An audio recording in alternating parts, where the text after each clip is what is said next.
Hey everybody, I wanted to talk to you right now about things that most people that work 9 to 5 and they're home every day and they don't even think about things like this happening. And to tell you the truth, truck drivers don't think about it too often either. But my wife also works, and my wife got to be friends with a woman that she works with, a really hard working woman. Uh, she and my wife are about the same age and come from similar backgrounds, and they just hit it off and made best friends. And the woman's husband and I are also about the same age, and we have had a similar background. We were both raised on a farm and both had a good work ethic, and we just had an awful lot in common. A lot of our thoughts and about current events and whatever, and our political views and everything were real similar. And we got to be really good friends, although I've never met him face to face. We got to be real good friends. We would talk sometimes multiple times a day. We would have conversations if things were going on with current events and whatever that were happening really quick. We would talk for several times a day. And then sometimes the fellow's name was Wayne. He got to be a real good friend of mine, even though we never met face to face. I never really had the time to do that. We spent an awful lot of time talking. As a truck driver, you're driving down the road and you don't have anybody to talk to anyway, so it's good to get a phone call and talk to somebody. So he was on disability, so he would listen to the radio a lot. He didn't watch a whole lot of television. I don't watch television anymore. Truck drivers rarely rarely watch television, which is a good thing, and it's probably why we're all pretty much conservatives. You'll find that most truck drivers are really conservative. You're not going to find very many liberal truck drivers. It's because we don't watch television. Uh, anyway, uh, I had already gone to bed tonight. I am in uh, Cedar Rapids, Iowa. My truck is having problems with the uh, pollution control devices on it, and it started shutting down on me about 3 o'clock this morning. And anyway, it wouldn't let me go, but it would shut off every 2 minutes. So they had me go to the Freightliner here in Cedar Rapids, and unfortunately, the Freightliner place is closed today because of Labor Day. So I'll have to wait till 7 o'clock in the morning to get the truck fixed, and hopefully be back on my way again. But another day of lost wages because of something with Crete. But anyway, uh, I'm 1,000 miles away from home right now, and a friend, a real dear friend, uh, has passed away. When you get our age and whatever, it's common courtesy to pay your respects and whatever, and unfortunately, I'm not going to be able to do that. So this is one of those things that truck drivers face that most people don't. I've heard of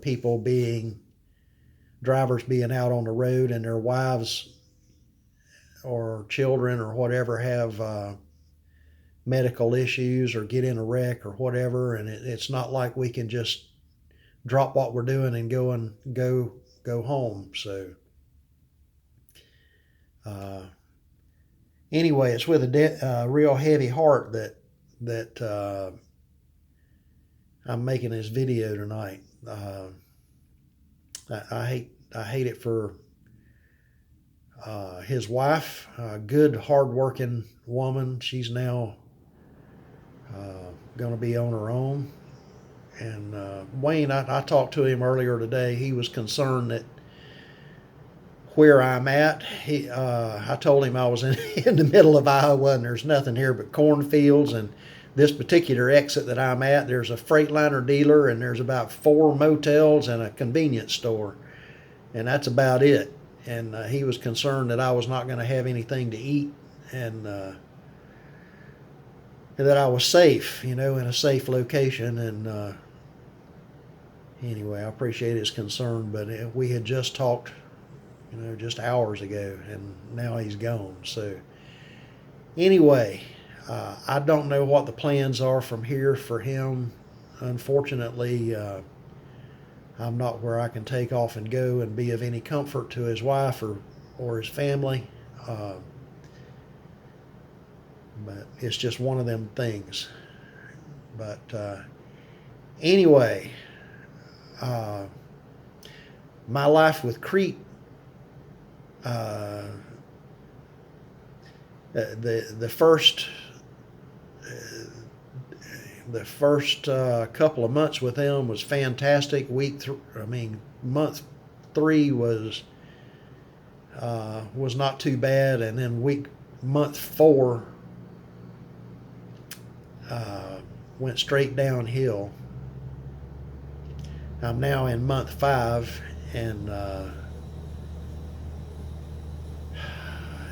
for things keep happening that are beyond my control. It's beyond their control. It's not that they're not assigning me enough miles. It's that all the other stuff keeps happening that I have no control over. It's like a shipper that refused to cancel a load but let me sit there for 24 hours waiting on product that never showed up. They paid me for sitting there, but it wasn't near as much as I would have got had I been driving down the road. So I come out of the house, I did 400 miles, 417 miles, no issues. I say there's no issues. They had me do a local delivery in Nashville in order to get an empty trailer. Empty trailers are a big deal with Crete. There's not enough trailers. And they claim that there's trailers everywhere. Well, they're never in a place that any of the drivers can find them. Let's put it that way. So I had to make a local delivery in order to get an empty trailer, and then take that empty trailer to a place to get loaded. And I wasted about 6 hours between getting loaded, getting unloaded, and then getting reloaded before I ever left Nashville. 6 hours of my time was gone, so I had 5 hours remaining time, and then drove the next in order to finish it up. And I still made an on-time delivery. I've never had not an on-time delivery with Crete. So anyway, 417 miles, and then I sat there for 24 hours waiting on a phantom load that never showed up. Then they give me this load. They give me a load going from down there in Augusta, Georgia, up to New Jersey. Got up there right at the tail end of all the flooding and everything, but I managed to make another on-time delivery. And then from New Jersey, I picked up a load there, headed to Nebraska, and made it as far as Cedar Rapids before the truck give out on me. And Freightliners have been notorious for having problems with their pollution control stuff, and that's exactly what this problem is. So anyway, here I've said another day. Hopefully I'll get paid for this too. There's nothing I can do about it, but anyway, I can't even turn that in until 7 o'clock in the morning when the terminal manager comes back to work. He's had a nice 3-day weekend, and all the people in the office. Anyway, we'll see what they tell me tomorrow. They may not even be able to get to my truck tomorrow at the Freightliner place. I don't know what the story is going to be there. We'll see. Anyway, heavy heart tonight. Heavy heart. I've lost a friend, somebody I talk to all the time, and there's nothing I can do about it. I'm 1,000 miles away. My wife is really distraught. Her best friend's husband has died, and It's just one of those things. So anyway, things to think about when you're a truck driver. Hope everybody's doing well. Talk to you soon.